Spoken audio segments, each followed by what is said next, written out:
She told me I couldn't stay the night, but the way her eyes lingered said she didn't really want me to go. The day I moved into Clara's apartment building, I didn't expect anything unusual. It was a quiet street, shaded by old trees that whispered with every passing breeze. The kind of place where time seemed to move slower, where the sound of heels on wooden floors could fill the entire hallway. She was waiting by the doorway when I arrived, composed, poised, her presence calm but commanding.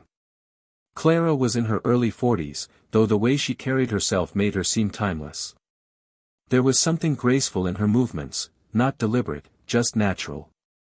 Her hair was pinned loosely, a few strands falling against her cheek in a way that felt both elegant and unguarded. When she smiled, it was the kind of smile that didn't come easily, but when it did, you noticed. She handed me the spare key, a small, silver thing resting in her open palm. I reached for it, and for the briefest second, our fingers touched. The contact was nothing more than accidental, yet it lingered in my mind far longer than it should have. Her skin was warm, soft, steady, a contrast to the cool metal of the key. She drew her hand back quickly, almost as if the moment itself had startled her. Inside, the apartment carried her scent, faint traces of coffee, linen, and something subtle like vanilla or old paper. Everything was neat, but not sterile. There were books stacked in small piles, soft light filtering through sheer curtains, and a quiet rhythm that felt lived in. She showed me where the electricity switch was, where the mailbox key would be, all with the careful tone of someone who liked to keep things in order. As she spoke, I noticed the way her voice changed when she relaxed, a softness underneath her words, something that felt more human than formal. When she laughed lightly at one of my clumsy remarks, I felt a flicker of warmth I hadn't expected. It wasn't flirtation, just connection. Before leaving, she stood at the door, adjusting the strap of her bag. "If you need anything, I'm just upstairs," she said. Her voice held that same quiet strength. I nodded, thanking her again. But as the door closed behind her, I caught myself listening to her footsteps fade up the stairs, slow, steady, and somehow comforting. I remember holding the spare key for a while before setting it on the counter. It felt heavier than it should have, not just a piece of metal, but something that already carried a quiet, unspoken significance. That was the night I realized, sometimes, the people meant to stay in your life don't arrive with grand gestures. They hand you a key, smile once, and unknowingly unlock something far deeper. It started with the kind of rain that creeps in softly, a few drops on the windowsill, a distant rumble that felt more like a warning than a storm. By evening, the sky had turned heavy and gray, and the air smelled of wet earth and the promise of thunder.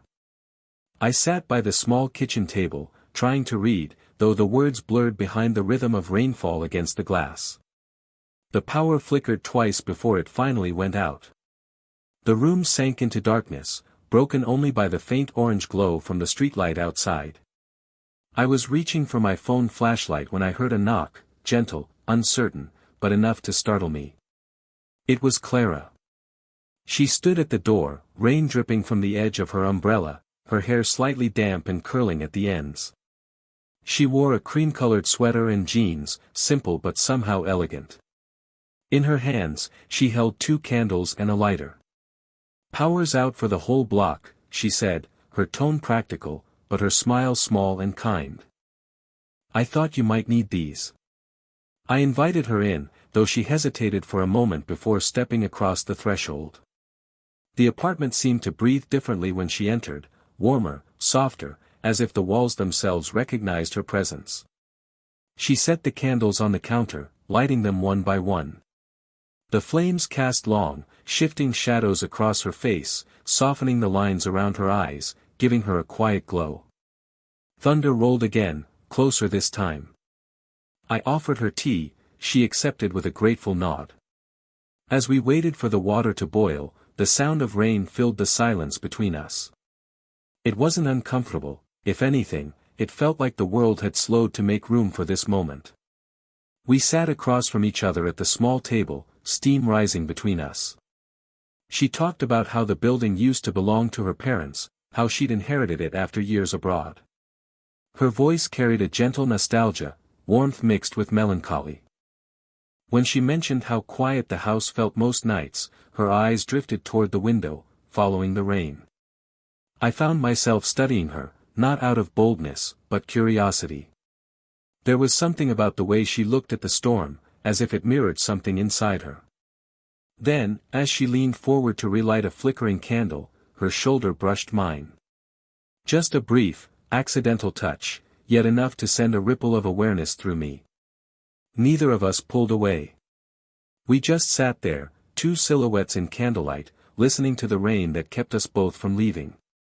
The storm lingered into the night, long after most of the neighborhood had gone quiet. The rain softened, but it didn't stop. Instead, it became a kind of background music, steady and gentle, the sound of the world catching its breath. The candles had burned low, their light flickering softly across the walls. Clara and I were still at the kitchen table, two half-empty mugs of tea between us, neither of us in any hurry to move. It was she who spoke first. Her voice was calm, but there was something fragile beneath it. "It's strange," she said, tracing the rim of her mug with one finger. "I used to love nights like this. Now they just feel longer." I didn't say anything at first. The rain filled the silence for us, and I waited, sensing there was more. She continued after a moment. "After my divorce, I moved back here. Thought it would help to start over. It did, in some ways. But sometimes I think I built too many walls trying to keep things simple." She smiled faintly, not bitterly, more like someone making peace with an old wound. "It's easier to take care of a building than people, I guess." Her words hung in the air, delicate and honest. I could see the reflection of the candlelight in her eyes, small golden flecks that seemed to shift with every breath she took. I told her I understood, that loneliness could sometimes feel safer than connection. I admitted I'd been the same since moving to the city, keeping my distance, pretending to be fine, always busy, always okay. Saying it out loud made it feel real for the first time. Clara looked at me for a long moment. "You don't seem like someone who pretends," she said softly. Her words landed with quiet weight. I didn't know what to say, so I smiled instead, the kind that comes when you're grateful and unsure all at once. Another rumble of thunder rolled in the distance. The candles wavered, shadows sliding gently across her face. When she reached forward to pour more tea, her hand brushed against mine, a light, fleeting touch. But this time, neither of us moved away. The silence that followed wasn't empty. It was full, of things we hadn't said, of emotions we both recognized but couldn't name. Outside, the rain kept falling. Inside, something else began, soft, uncertain, but undeniably alive. By the time the storm finally passed, the world outside had quieted into that deep stillness that only comes after rain. The air felt cleaner, lighter, but inside the apartment, the silence carried a strange, fragile energy. The candles had burned almost to their base, leaving small pools of wax on the table. The clock on the wall ticked softly, marking each second like a reminder of the hour neither of us wanted to acknowledge. Clara glanced at it first. "It's past midnight," she murmured, as if saying it would somehow make time slow down. Her tone was calm, but I could see the faint hesitation in her eyes. She stood up slowly, gathering the empty mugs and setting them in the sink. Her movements were careful, deliberate, the kind of quiet composure people use when they're trying not to show what they feel. I offered to walk her upstairs, but she shook her head. "That's all right," she said gently. "You should rest. You've had a long day." I nodded, though I didn't move. She turned toward the door, her hand resting on the knob for a moment before she paused. The air between us shifted, heavy again, charged with something unspoken. Finally, she said, "You can't stay overnight. I have rules." It wasn't stern, not even firm, more like she was reminding herself as much as me.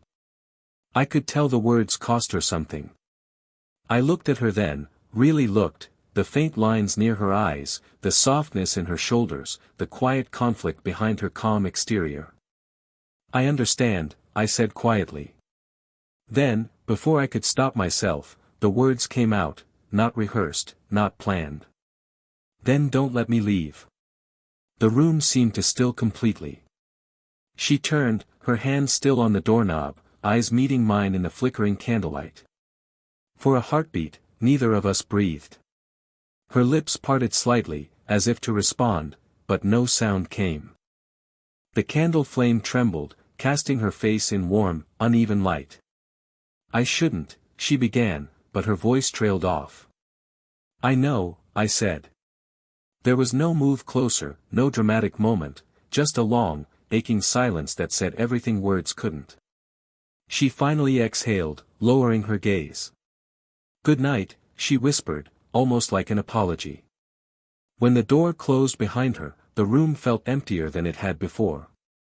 I sat there in the dim glow, hearing the echo of her voice, the whisper of her hesitation, and knowing that something between us had quietly, irrevocably changed. The morning after the storm felt strangely still. Sunlight filtered weakly through the curtains, and the smell of damp air drifted in from the open window. Everything looked the same furniture, the same view, the same quiet building, yet it all felt subtly different, like the air between the walls carried the memory of what hadn't been said. I hadn't seen Clara since she'd left the night before. I heard her footsteps early in the morning, steady but quick, followed by the sound of her door closing upstairs. Normally, she'd stop to say something when she passed my floor, a polite, "good morning," or a small reminder about rent or repairs, but that day, there was only silence. It wasn't an angry silence. It was heavier than that, thoughtful, hesitant, maybe even protective. I tried to distract myself with work, but everything I did felt mechanical. Every small noise reminded me of her, the faint creak of the stairs, the kettle's whistle, the low hum of the fridge. Each sound became a quiet reminder of the space she now seemed to be keeping between us. By evening, I saw her in the hallway for the first time. She was carrying a small basket of laundry, her hair tied back neatly, her posture calm. When she looked up and saw me, there was a flicker of something in her eyes, surprise, maybe relief, but she quickly masked it with her usual composure. "Everything working fine downstairs?" she asked. Her tone was light, polite, too polite. "Yeah," I replied softly. "Everything's fine." The pause that followed said otherwise. We stood there, both pretending to look somewhere else, both knowing we weren't really fine. As she turned to go, I almost said something, an apology, maybe, or just a thank you for staying that night, but the words never came. I watched her climb the stairs, her hand brushing the railing, her step slowing near the top as if she, too, wanted to say something but couldn't. That night, the apartment felt larger than usual. The silence pressed in around me, steady and unyielding. I sat by the window, watching the last drops of rain shimmer on the streetlights. It's strange, how a single sentence, spoken honestly, can build a distance no wall ever could. I hadn't lost her, not really. But the way she'd closed that door, the way she'd whispered, "good night," it lingered like a quiet echo in the air, a promise neither of us knew how to face yet. Days passed quietly after that night, a fragile truce between longing and restraint. The weather turned gentler, the evenings warmer. The rhythm of life in the building returned to normal, yet every ordinary moment carried an edge of awareness.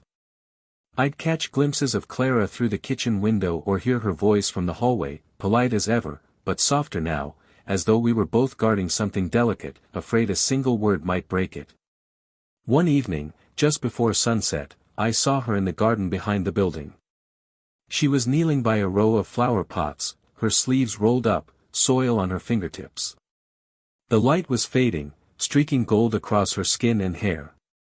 There was a quiet concentration in her movements, calm, methodical, but her shoulders seemed heavy, her expression distant. I hesitated before walking over. "Need any help?" I asked lightly.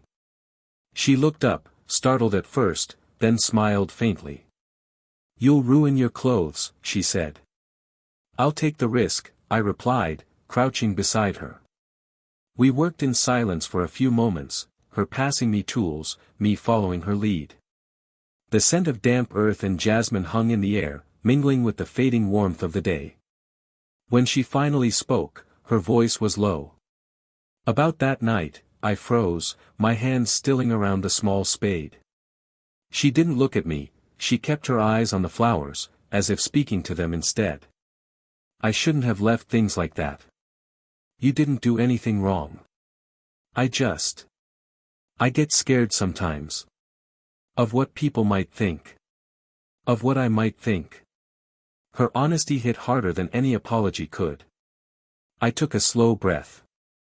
You don't have to explain. I was the one who said too much. She shook her head. No. You said what I didn't have the courage to. The air between us softened then, the kind of stillness that feels like forgiveness. I reached for the watering can, and our hands met. She didn't pull away.